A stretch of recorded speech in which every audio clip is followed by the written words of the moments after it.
नमस्कार मित्रांनो, नवरी मिळे हिटलरला मालिकेतील गुढीपाडव्याचा गोडवा साजरा करताना लीलाचा पदराला आग लागते आणि त्यावर नेमकं एजेचे लक्ष जाते आणि एजे तिथे पळत पळत येतो आणि पदराची आग विझवून लीलावर आलेल्या संकटाला मात करतो।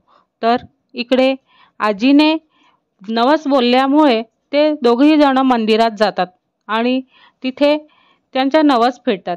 देवाला प्रार्थना करतात की माझा नवस फिटलेला आहे, पण तेवढ्यातच तिथे आजीला चक्कर येऊन पाय घसरतो आणि हातातले पूजेचे ताट खाली पडते आणि ताटातली जी कुंकूची वाटी होती ती पण सांडते आणि ती वाटी कोणाच्या तरी पायाजवळ येऊन थांबते आणि ती वाटी घ्यायला आजी खाली वागतात, तर ती दुसरी तिसरी कोणी नसून अंतरा असते। तर पुढे बघणं इंटरेस्टिंग ठरणार आहे की अंतरामुळे लीला आणि एजेंच्या संसाराला आग लागते की मग पाडव्याचा गोडवा होतो। ते बघण्यासाठी आमच्या चॅनलला लाईक, शेअर आणि सबस्क्राईब करायला विसरू नका। धन्यवाद।